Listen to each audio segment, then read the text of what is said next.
Salut tout le monde, j'espère que vous allez bien. Merci de me rejoindre pour cette nouvelle vidéo. Aujourd'hui, on va déballer mon colis Maxi Toys que j'ai reçu il y a quelques temps.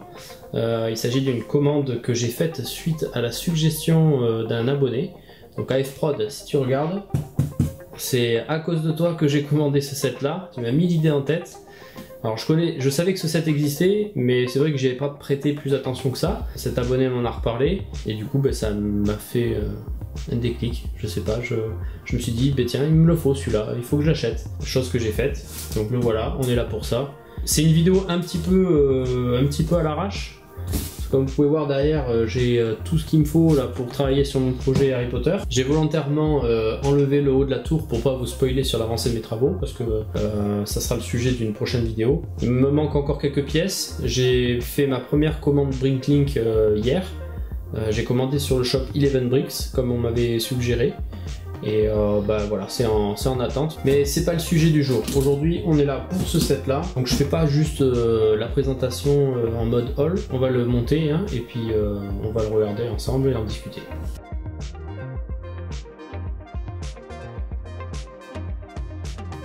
Donc il s'agit du set Woman of NASA, un set Lego Ideas, une pièce de collection qui ira très bien avec ma Saturn V et mon module lunaire. Après, bon, vu que c'est ma phase Lego Ideas en ce moment, entre le Flintstones, le Treehouse, le mois prochain le Central Perk, ouais, on va dire que je suis un peu dans la phase Lego Ideas, donc ça m'étonne même pas de l'avoir pris. J'aime bien le domaine de l'espace, la cosmologie, l'astronomie, tout ça, c'est vraiment un truc qui m'intéresse. Donc du coup, je vais changer l'angle de la caméra et on va regarder ensemble ce que contient la boîte. Donc du coup, j'ai finalement fait un petit peu de place autour, histoire que ça fasse un chouïa plus propre. Donc l'avant de la boîte, on l'a déjà vu. On va directement passer à l'arrière. Donc du coup, on retrouve la photo des personnalités, donc scientifiques, astronautes, qui sont représentés dans ce set. On peut aussi voir, bon, je ne sais pas si on peut vraiment appeler ça une fonctionnalité, étant donné que ce set n'a pas vraiment vocation à être un jouet, mais plus un objet de collection à mettre sur son étagère. Il n'y a pas grand chose de plus à dire sur cette boîte. Rappel du numéro du set, le 21312. C'est la 19e boîte Lego Ideas. Bon, on passe à l'ouverture tout de suite, hein. On n'attend pas plus.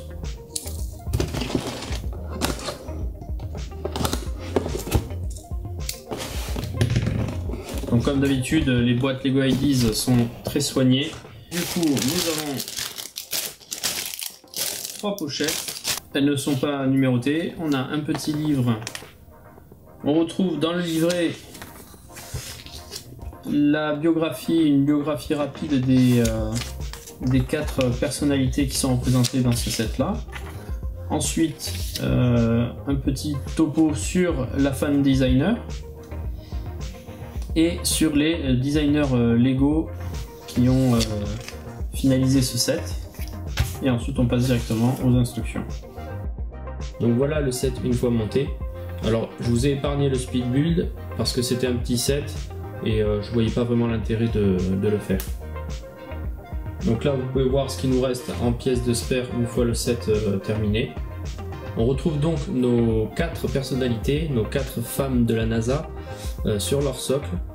On notera que 2 d'entre elles se trouvent sur un socle lié aux missions orbitales. En fait, elles sont toutes des scientifiques, mais ces 2-là sont aussi astronautes. C'est d'ailleurs par elles que je vais commencer ma petite présentation du set.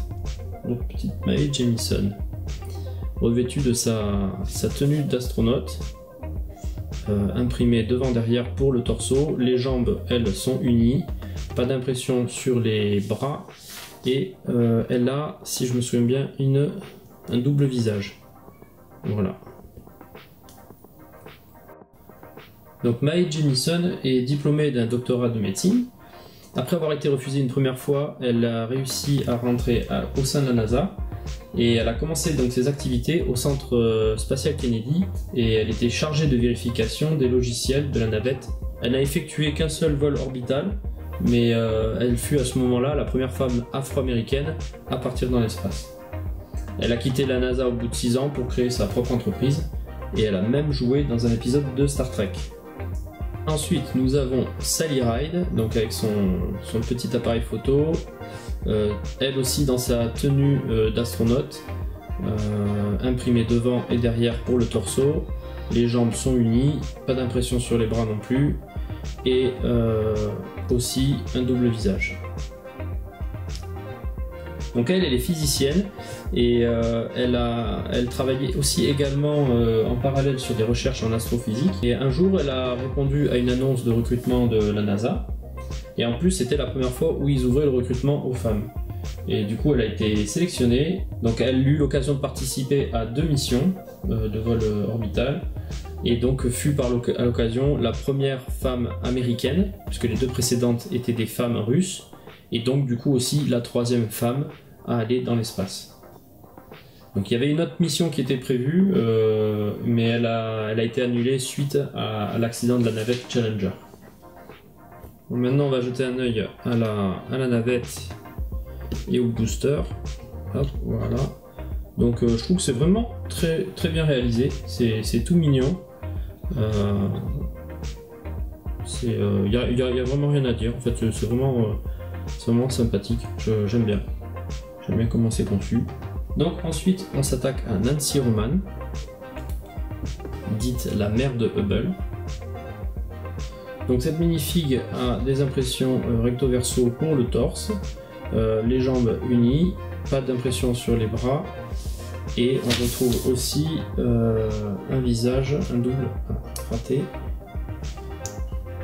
visage. Donc Nancy est un docteur en astronomie. Elle a obtenu son doctorat à l'université de Chicago, où elle a travaillé ensuite pendant 6 ans. Et vu la difficulté à l'époque pour les femmes d'obtenir un poste de chercheur, elle a fini par quitter cet emploi. Elle travaille ensuite pour un laboratoire de radioastronomie, et un jour elle est approchée par la NASA pour la création d'un programme d'astronomie, et donc elle fut nommée à la direction du département d'astronomie. Elle fait partie des premières femmes cadres à la NASA. Elle développera donc de nombreux programmes, participera au lancement d'observateurs orbitaux. Et donc le dernier programme où elle s'est énormément impliquée est celui du télescope spatial Hubble, d'où son surnom de mère de Hubble. Le télescope est tout simple mais vraiment bien réalisé, et les tailles de 1/4 imprimées sont vraiment super jolies. On notera que la photo de la nébuleuse est imprimée aussi sur la pièce de Lego. Et c'est vraiment agréable d'avoir des sets où il n'y a pas de stickers à coller. Et j'apprécie tout particulièrement les Lego IDs pour ça. Et pour finir, on a Margaret Hamilton dans une mise en scène tirée d'une photo.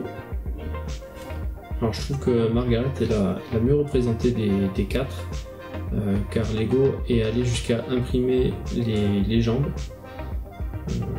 On voit même les petites ballerines. Et je trouve que c'est super bien détaillé. Donc elle a également un double visage. Donc non, honnêtement pour moi c'est la mieux réussie. Donc Margaret Hamilton est une mathématicienne, informaticienne et ingénieure système.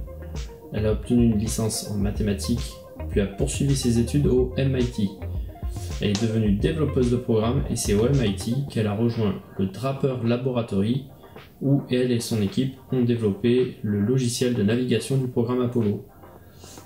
C'est grâce à la qualité du programme informatique qu'elle et son équipe ont codé que l'AGC, donc c'est l'ordinateur de navigation, c'est grâce à ça qu'il a pu faire atterrir correctement le module lunaire. Alors ce petit set il est vraiment très cool. La seule chose que je regrette c'est pour le set ça sera le casque. J'avoue que le casque de moto, sachant que Lego a des pièces plus ressemblantes que ça pour faire un casque d'astronaute, voilà, c'est surtout vu le prix, sachant qu'en plus je ne l'ai pas touché au prix Lego vu que je l'ai acheté plus tard.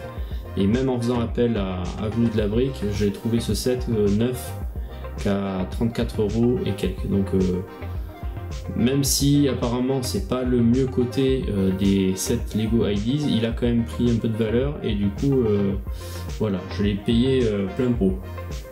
Mais je ne regrette pas du tout d'avoir fait cet achat. Je vais vous montrer tout de suite pourquoi. C'est pas la classe là.